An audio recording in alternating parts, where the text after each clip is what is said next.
merci à tout le monde pour notre soutien à la chaîne. En tout cas, je suis reconnaissant.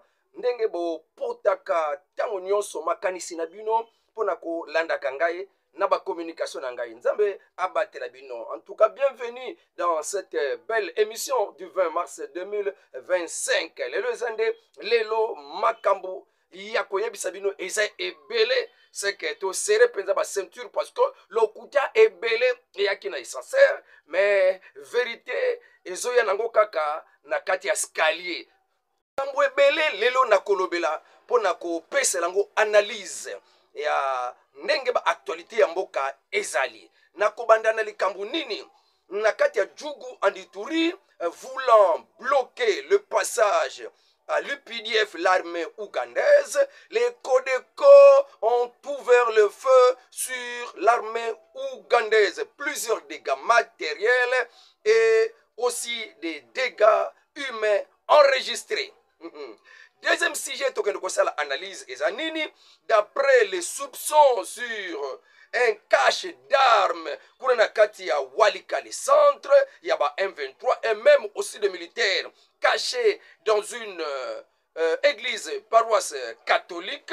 Alors les Wazalendu, déjà, Nakati à Koyeba, soupçonnés, ils sont allés pour voir et demander armwana, mais le prêtre catholique Basiliko refusé et cela a entraîné que, en tout cas, Massasi et Beta Nakatia paroisse catholique, Kuna Nakatia Walikale Centre, ce qui entraîne la panique, Nakatia Walikale Centre et les autres directement, Basiliko, même Massangoke, M23, comme ils se sont encamparés de la ville Walikale Centre. Oh, fake news, Walikale Centre, au contrôle Yaba FARDC. Donc on va être en analyse en détail makambo toko yebisa bino et aibele en détail toko bete bino masolo zala vraiment nabokebi ozage pona kolanda kai awa et ande mwana manyanga José Matuvangwa ngeitala communicateur international Bukavu toujours en alerte. Les deux camps Wazalendu M23 qui sont dans Bukavu se renforcent, se prépare. Alors, le pire arrive à la population de Bukavu. D'ailleurs, au marché de Kamagema, quartier Panzi, toute vente et achat se fait en urgence. 3 pays africains francophones quittent l'OIF, l'Organisation internationale de la francophonie. Niger, Mali, Burkina Faso. Alors l'opposant français Jean-Luc Machelon pointe du doigt l'incapable et l'incompétent Emmanuel Macron, provocateur Yaelo Kwan. Donc en détail dans cette émission. Nous allons analyser le message du président Félix Tshisekedi, le sauveur de la République démocratique du Congo, na interview à cela qui kopesa na journal français Le Figaro et à cela qui compète sur les sanctions que l'Union européenne a données au Rwanda et au cadre de FAFC M23. En tout cas, encourager que ça la sous plus comme aussi Grande-Bretagne, Allemagne, États-Unis, Canada, cela prouve réellement que na kupesa ba sanction wana et pas ya ba militaire rwandais pe ba cadre ya AFC pour cela prouve que le Rwanda agresse réellement la République démocratique du Congo. Alors en tout cas critiquer benza ezali la communauté internationale kala wana ko somba ka minéraux ya makila ya RDC. Voilà un peu de quoi nous allons parler. Nous continuons sur le sujet Paris ce matin ya mkola le 20 mars 2025. Quoi encore au sommaire, mécontentement de l'opposition congolaise sur la rencontre Félix Tshisekedi Paul Kagame. Alors l'opposition congolaise, via Paul Dekiese de l'ensemble, déclare rien ne sortira de cette réunion, rien de conclusion valable, acceptable, applicable ne sera sorti. Il y a accord wana, to na dialogue wana, to na rencontre wana ya Paul Kagame. Donc Paul Dekiese est très pessimiste. Pe Oyomoko Odia ya PPRD pe Kamitatu dans le même angle d'idée. Donc, on a l'analyse, malobana bango. Alors, tu as ça na match, il y a RDC, P, Soudan, et Kobe, la lobby, le 21, la 4, il y a 5e journée éliminatoire, il y a Coupe du Monde 2026. Ah, on est comme dans stade de martyr, et le 26, je crois. Donc, on a c'est la 6e journée qu'on a na Mauritanie. Voilà, toleki na kati ya Djougou. Djougou esalinde moko ba territoire na kati ya Ituri, province ya Ituri. Unande papa Kashama Luboya azokamba. Unande ba IPDF baza na kati ya Bundeko, la opération conjointe na FARDC na biso. Wanande bazoko s'installer na biskabele déjà ba s'installer ki sikoyo bazoko taper na kati ya frontière kuna na kati ya Djougou na Ituri. Alors na koti wanande ekeko kwena libakuke kote wana Kodeko muta kontrolaka. Kodeko atomboki na kokota ya IPDF na kati ya ngambu na ye. Alors bafongoli feu et pas ya ba IPDF ba side na bango bitumba ba IPDF ba bitu ape ba cité bango pe ba fongoli ya bango. Donc il y a eu vraiment des dégâts matériels pe balobi monko kaka mutakufaki. Alors affrontement et salama qui m'a cassé pendant entre Kodeko. Wana zakila monko la lobby mercredi le 19 mars 2025. Wana na mboka nini na Fataki. Ya Fataki za na kati ya Djougou. Alors ba Kodeko de bango bato babandaki ya liboso pona kofungola feu pona kopesa passage te na ba Kodeko. Et salaki panique makasi route nationale numéro 17. En tout cas, ils allaient penza bloquer plusieurs Ituriens. C'est là qui cause la recruter. Et pas Thomas Lubanga pour na bakota na M23 kokosa bango tokozwa misala kuna na kata Uganda ba pesi bango $80,000 kokoma kuna ba devi bango nzela bakena bango ti na Bunagana bazu bango na ba M23 ba bandira bango formation. Des balobi tamula inde tozaboy non payé ba militaire belé oyo ya bazuizu na kati ya RDC non payé différence ya makasi et na kati ya M23 wana oba uta Rwanda ba RDF ba penza bien payé bien nourri bien équipé mais o bazo lokota na kati ya RDC en tout cas bazana ba plusieurs mois non payé misérable mal nourri de bazo regretter to malobango akosi bango penza makasi. Donc ba kaneli Thomas Lubanga na kati ya Ituri azokosa ne bana Ituri nzoka pona bakende ko nyoko la bango. Voilà un peu makambo oyo ba Iturien bazoko loba Thomas Lubanga bazana ye na esengo ke ba tombo kili Thomas Lubanga azo recruter ba tuna Ituri kuranke bakezo misala na Uganda or non bana de pona bakende ko kota na kati ya M23 AFC de Thomas Lubanga zo sala musala ya ba AFC ye moko a créé groupe rebelle kone na kati Ituri pona ko faciliter nzela M23 kota AFC a kota ndemba be ya bana mboka na biso moko kaka nde tozo teka mboka bana Ituri balobi papoyo azamona ya satana. Mensonge Walikale centre n'est pas occupé par le M23 to AFC Lokuta wana ezalaki tozala kati ya guerre médiatique ezalaki fake news ko uta na ngambu ya ba ebele bazala kati ya Walikale centre pe pona ko banda ko panza sango to bakomeli biso déjà po ya déjà ebele ba infiltré ya ba M23 bazala ki wana pe ba corrompu ya ba to déjà bazala ki wana en faveur ya ba M23 bando ko zela kaka nde ko zela. Alors tamba yoka ki masasi ezotoka bayeba kitina ya masasi wana te mutuna makolo ya makelele wana masasi bayeba ki yango to nzoka soupçon et betamaki déjà avant lobby na pesa ki yango déjà la communication na ngai mokola lobby que Walikale ezana mutu moko boye na kombo soki ya kombo soki ya minembwe ye azala manduki asobomba penza manduki ebele ya ba M23 wana nde na kati ba eklezia catholique be batalatala wana ba wazalendu bana kati ya Walikale centre balobi fotokoma kuna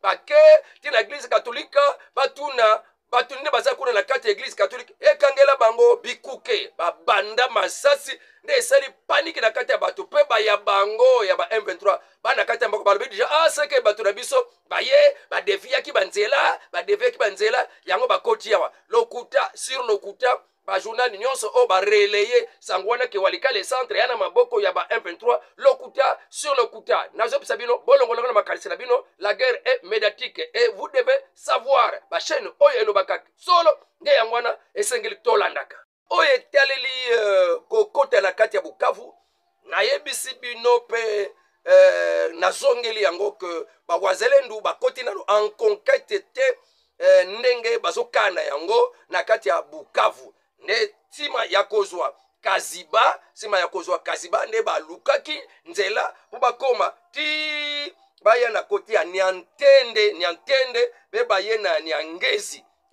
bamboka wana Niangezi Niantende ezalaki na bitumba makasi entre ba M23 na ba Wazalendu nde baebele ya ba M23 bakufaki toyokaki ke bazwaki bango na bato bibembe nyonso wana na babato civil bakendaki bango na Goma ntango bake po esala reveste bakangeli nanu passager na kati babimisi nanu bibembe ya bamilitaire Rwanda ya M23 bakufaki na kati ya Bukavu nde yango wana ozopesa bino ke bitumba ezalaki makasi alors bavandelaki nanu na bamboka oyo Nyangezi bavandelaki nanu na bamboka oyo Niantende Wazalendu na biso pona kozela renfort eutaki na ngambu ya bamanyema bandeko na biso ya bamalayika nde bayaki en triomphe na bamoto bakokota na kati ya Uvira nde a partir ya Uvira nde bakozwa nzela pona baya kopesa simbisi na ngambu oyo mpe ya bango ba M23 na kati ya Bukavu bazwi renfort kouta na kati ya Rwanda na bateni militaire ya FARDC oya sika o FARDC azwi o balatisi brigade moko na kati ya Kalemi donc biloko wana ezwuti wapi a partir ka ba fabricant autotinda commande bapesa biso batini yango kaka bameme bato wana pe basaleli Rwanda parce que bakoti bazotika ye te butu na moi basala semblant ya kosundola ye kopesa basanction mais butu baza na ye batindeli pe batini mpona koconfondre ba FARDC na bakati bitumba mais ya kutumba azalaki deja na kati alerte ayebi deja ke tango tokende kuna mutu tokomona pe na teni ya sika poudroyer parce que renfort ya Rwanda eye na kati bato eye ti na kati ya Bukavu ba militaire wana baza na kati ya bateni ya sika ya FARDC o badote ba brigade eza na kati ya Kalemi alors na mboka ya Mumosho quartier wana ezaki avant okota na kati ya Bukavu posoko leki Mumosho nde okesiko na panzi wana nde wenze moko marché moko ezakuna babengi yango Kamagema nde na kati ya Kamagema batu baza en alerte bazo bandenge ba M23 bazo kokende kotia manduki na Mumosho bazo tia manduki na Mumosho pona ko contrecarrer ba Wazalendu bavandeli na Niantende na Nyangezi wana nde makambu eapenza grave esobongama grave wana tolobaki lobi ke ba M23 bana kobanga bazosalaka patrouille elongo na ba civil po ete tango guerre koya bazo ba civil bakomisa bango liboso bakufaka balobe babomi ba civil donc basala ba patrouille elongo na ba civil pona bakomisa bango ba bouclier humain bana ba Wazalendu batindi message mutu la mutazala na ndako bobongisa ba provision que personne ne sort à partir du mercredi wana parti à lobby préparation ezali na dengambu esaleki na wenze ya Kamagema wenze wana batu o bazoteka na batu o bazosomba baza penza na kati alerte donc mutu azala kimia azate deko sango na zobisa bino na kati ya organisation internationale ya francophonie bamboka misatu ya Afrika elobaka français esili kozwa mokano ya kobima na kati lisanga oyo emoneleke lisanga oyo ezangi serie mpona nini bangoko bakokambaka biso donc France mutaza mokonzi olie baluka te mutu akokambaka donc secrétaire général ya OIF wana fo azala mutu akolobaka français to mboka oyo elobaka français awuta nde kuna mais Emmanuel Macron na vraiment ki relation na ye soki ya ndenge nini akena kozwa moko azokokamba OIF wana moko na kuuta na mboka oyo elobaka anglais bango bazala bango na ba Commonwealth balobaka ba lisanga elobaka ba anglais est-ce que kozwa mutu moko na kati ya mboka elobaka français akena kokoma secrétaire général kuna nyango mama papa Macron Emmanuel waka mwasi to wala mobali pona kososola makambu zosala ba français basepela ngote lokola opposant oyo Jean Luc Mélenchon opposant na kati ya France a pointé du doigt Emmanuel Macron akizeye que régime ya Macron mutu eza responsable ya kobima ya bamboka e deja misatu na kati ya lisanga ya francophonie de para bamboka oyo ndenge nini ozotika bokambami ya oif epai ya mutu moko avandi na mboka elobaka français te na mboka elobaka anglais eske ezalaka yango wana frustration ya bamboka ebele balobaka français bamonike eza intolérable inacceptable inadmissible wana tozo kotala pe RDC azwaki deja likanisi wana osungi France asungi ete France aza na nsima mboka wana ya Rwanda oyo elobaka anglais mpona kobundisa mboka oyo elobaka français nzoka Macron wana kati ya mboka oyo elobaka français faut kobundela mboka na yo te yango eza en danger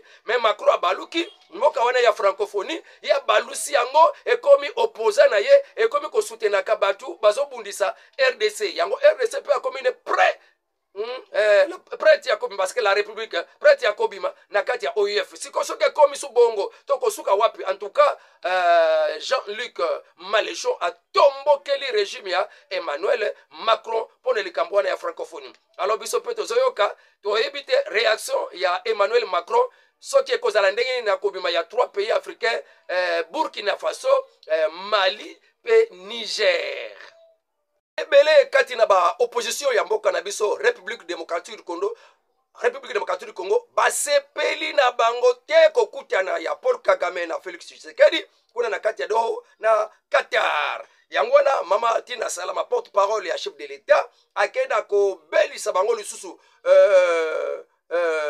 pulupulu na munoko ayebisi bango ke mama Tina Salama annonce que prolongation masolo ya Paul Kagame na Félix Tshisekedi ezo continuer. Mama Tina Salama annonce la prolongation de pourparlers Félix Tshisekedi Paul Kagame. Félix Tshisekedi demande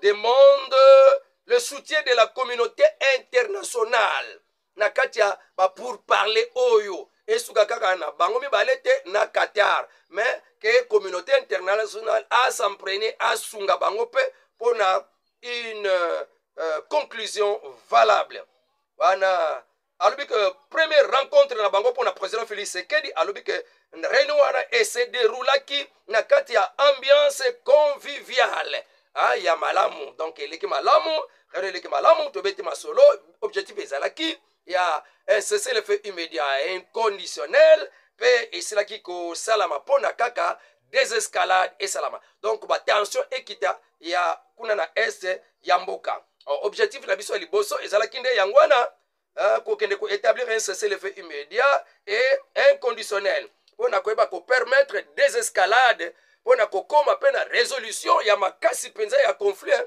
alors wana mpona kokoma na résolution ya malamu mpenza ezoko nécessité respect ya engagement oyo tozozwa awa to respectaka parce que Kagame pa alobaka nga na respectaka te nga mpe alobaka Kagame arespectaka te makambo ye alobaka mais na ngambo sikoyo mpona tokoma na conclusion valable esengeli motu na motu asengage na respect ya makambo oyo tozokanga awa ndene yango le président Félix Tshisekedi alobaki qu'en ce qui concerne le refus ya ba M23 pona ko participer na réunion dialogue ya Luanda pona président Félix Tshisekedi alobi que ezo confirmer que M23 ane panté qui n'attendent que de recevoir les ordres des autres pour agir wanande abisibangana ebisibino kala baka ba panté balaka ne loko moko te koki vide nakate bango loko te batindi kakama o balobaka utaka quelque part de nangwana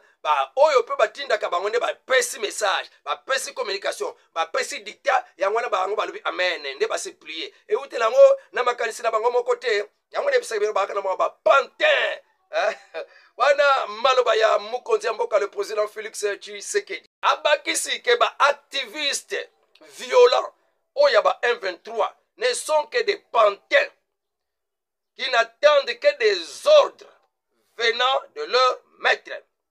Il est plus pertinent de dialoguer directement avec le véritable instigateur oyo akambaka bango o atindaka bango eya malamu minkosolo na oyo atindaka bango maître na bango avec le véritable instigateur de conflit plutôt que de traiter avec des intermédiaires malamu na solo na muta solona ba panté oyo ba coquille vide sans autonomie réelle.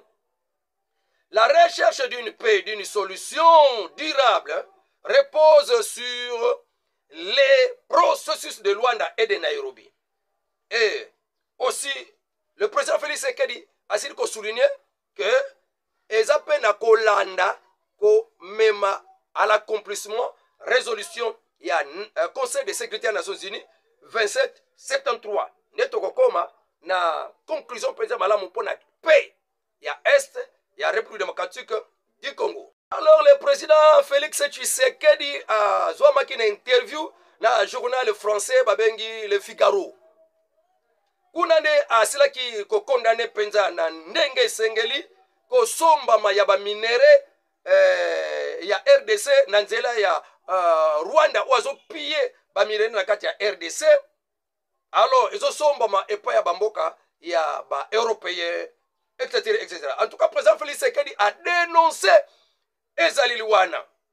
Et un véritable commerce du sang, d'après le président Félix Tshisekedi. Il a salué les sanctions imposées Rwanda et pas l'Union européenne, puis Bamboka Moussous, Canada, États-Unis, Allemagne, Grande-Bretagne, c'est là qui bête les sanctions et pas Rwanda. Wana, président Félix Tshisekedi, il a avancé, il y a ma casse avancée majeure. Oye kobakisama na ba sanction ya batu mususu. Union européenne, félicitations. Mais kosuka wanate kende encore au-delà ya kobakisa oye ko faire sentir Rwanda que vraiment nazali agresseur parce que nyonso ezomonana ba sanction ezo kita parce qu'ils ont compris que le Rwanda est en train d'agresser la République démocratique du Congo. Voilà un peu makambo oyo président Félix Tshisekedi alobi. Na kati ya chaîne na bango na journal français Le Figaro. Ya kokamwa ba opposant ba tomboki na rencontre wana. Nini tomboki sibino. Bobo monike ndenge zabo esiko ya biso esili, couple na biso esili, boba Olivier Kamitatu ba PPRD bango nyonso opposition proche Rwanda proche Kagame ba kwei na mai kisambete Kagame afina bango lokola bana yende esko mati Kagame a trouver gain de cause na ye mebino bolandela kie na loyenge bokosuka wapi Bozana Kanda, les opposants congolais en colère. Pourquoi Kagame doit dialoguer avec le président Félix Tshisekedi? Ça c'est en leur défaveur.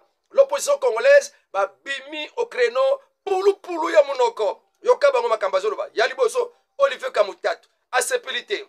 Alobi ke kuna na doya président Félix Tshisekedi azolu kaneka ka cesser le fait ya makasi. Pona ko freiner avancer ya ba M23 na Walikale na Kisangani na Katanga.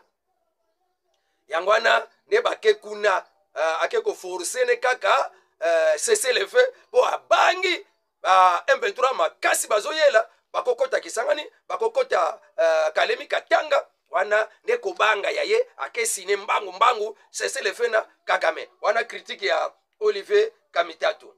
Tshisekedi est en pleine déroute militaire. Voilà pourquoi il se précipite au Qatar dans le but d'obtenir un cessez-le-feu. C'est comme Kamitatu, ce qui présente Félix Tshisekedi a vu cessez-le-feu. Il y a Yoni, pour les Congolais. Hein? Pour les Kano M23, tu es bien. Ce qu'on y a dans Kanda, oh, en dérive militaire. C'est comme ce qui présente Félix Tshisekedi a en dérive militaire. Il y a dans Bokanin. Pour se la dérive militaire. Pour se la tête que Bakata a cessé le fait. Donc, Kamitatu Olivier est un grand voleur et sorcier de la République démocratique du Congo qui mérite d'être vraiment maltraité, mal vu par les Congolais. Parce qu'il y a beau y cesser le fait au président Félix Tshisekedi, à quelque chose là, Kagame, pour naïe, à critiquer en déroute militaire, et en guanake, où elle a cessé le fait. Ce qu'a oué cessé le fait, pour n'abonner à yo, pour n'abonner à Congolais. Akakwala soki pa weli yango eza pona esengo ya ba population na Kivu oyiba bato Kivu Goma Bukavu pasi bazomona chaque maison de fouilles ba côté la bango ba bomba bango maison à maison et Olivier Kamitatu est content mais là quand le président allait signer cesser le fait lui n'est pas content oh parce qu'il est en dérive là bino makamizo vraiment bisika vuvandaka po bozala ka sika bato bazala kate po meka ko tambola na makolo bango bakomona ke ba kongoli bakana kanda na bino Vous avez fait quoi? Vous avez na kati ya se ya bato ko provoquer déstabilisation, ko pesa bato ba machette, ko ko tia minduki pona ba M23 ba ko ba sale lango. Vous, maintenant bo linga c'est le fait. Voilà, bon mon ami, Olivier Kamitatu est l'un des M23 qui attendent l'arrivée de ses copains, voisins, amis. Nakatanga. Mais le président Félix Sekedi a yebisi bango. La balkanisation que vous attendez dans ces pays, la République démocratique du Congo, ça n'arrivera pas. En tout cas, pas de mon vivant. Kamitatu yoki? Kamitatu, est-ce que Kamitatu a yoki? Bon, India Omari, ya PPRD, est-ce qu'il y a yoki? Vous voyez, India Omari, yepe a Piololi. Ya lobinin. India Omari, ya PPRD, cadre ya PPRD. La rencontre de ces deux présidents Félix Tshisekedi et Paul Kagame ne résoudra pas les problèmes structurels auxquels fait face la République démocratique du Congo. Et comme il m'a le côté India, Omari, a bien comme il le côté. Alors, il y a un lobby que même quand le processus est loin de Nairobi, et comme il m'a le côté. Le président a souhaité que, en tout cas, solution, il y a qui maintenant est-ce que dans le processus, il y a une résolution, il y a un conseil de sécurité, il y a un lobby, et que vous êtes comme côté, rencontre bango, et que vous êtes lango, et là comme côté, et ont le dialogue interne. Wana il y a lobby que le dialogue interne, cela impliquerait dialogue interne.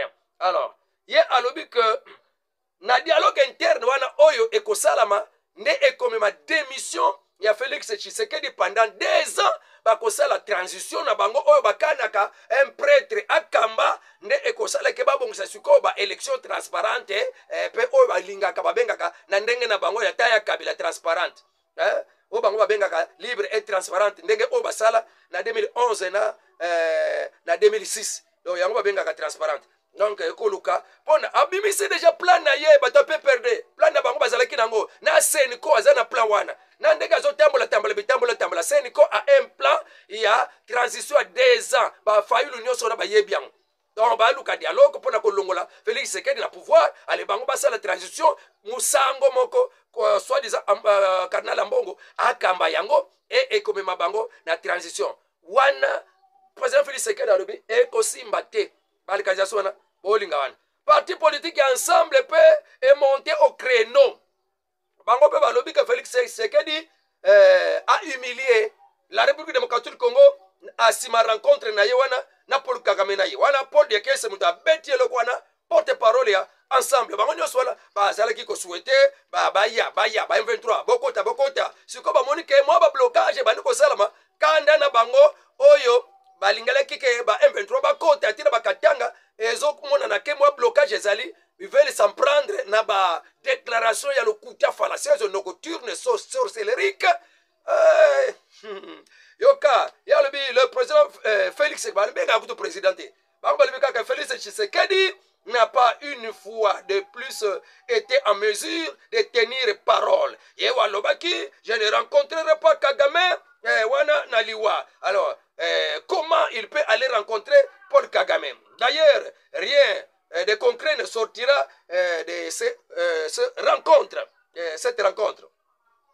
Ah, d'ailleurs, ils ont garanti nango na ilo comme côté parce que ba yokane belé ba sala ba résolution belé et sala nango elo côté. Donc même wana et comme balango elo côté d'après Paul Diaké son porte-parole ya ensemble. Yo lobini ni papa. Ba tio ba moni déjà que makambozo ke na ndenga mususu ndenge bango bakanisila kiango.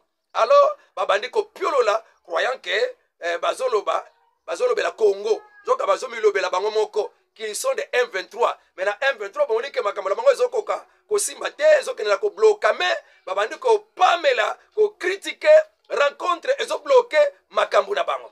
Wanande la RDC avance, les chiens aboient, la caravane passe. Tokoyoka makambu na bango ba opposition proche Kagame te. Opposition congolaise proche Kagame tokoyoka bino te. Vous n'êtes que là pour la vente de la République démocratique du Congo parce que la majorité des opposants congolais sont des étrangers qu'on nous a imposés Nakatia Kontia opposition et ils sont protégés par l'Occident. le Rwanda na Belgique ngwaku ngwaku moi ba diplomate babengamaki babengani bango na Belgique moi bazonga Rwanda ezate basengi Belgique apesa bango esika ya kokimela ndenge oya ONU représentant Rwanda na ONU babenganaki ye albela kozonga Rwanda te États-Unis lukelanga place pona nini ba diplomate oyo ba homme politique ya Rwanda bazokima kozonga na mboka na bango. Est-ce que Rwanda ezaka mboka moko ya penza démocratique démocratique? Voilà un peu pona koyeba que marche esalamaki mpe kuna lobi kaka oyo pona kotelemela Kigali makambo azosala basanction ezokita ya nango population muta nyokwama balobi kende na yo Kagame tikela biso Rwanda oboyi na biso yo sukisa na match Léopard azo beta Léopard senior na biso parce que esengeli quand même soko za mwana mboka koyeba pe nini ezoleka bato ebele balingaka sport na biso na côté etali masano ya ndembo. RDC azali na kata compétition ya éliminatoire ya Coupe du Monde 2026 ni azobeta siko 5e journée na 6e journée na ye ana 7 points 3e na kati ya classement pe mututo zobeta na ye Soudan a premier ana 10 points. Alors ne lobby le 21 ne tozobeta na Soudan na Stade Martyrs pe le 26 na mars kaka 2025 tozobeta na Mauritanie kuna na mboka na bango. En tout cas, tozo welande place à liboso o akozwango akokende Coupe du Monde 2026. So ke sika moko songolo oyoki ngai bien. Wana olobeli ngai merci José Matuvangwa ngei tala mwana manyanga. Pona émission na yo ebele bazopesa ngambote. Bapesaka nga mbote na basheni nyonso nakendaka bapesaka nga encouragement na basheni nyonso nakendaka nalingi pelelo bosala bongo papa pasteur Pierre kuna na Kolwezi boza ebele kuna na no Kivu Sud Kivu ba diaspora kutu na parlons pas donc on a juste soutana le baba combo. En tout cas ça va me prendre beaucoup de temps. Je vous souhaite bon travail, que Dieu vous bénisse. Avec Dieu nous ferons des exploits, avec Dieu la victoire est certaine. Au revoir et à la prochaine.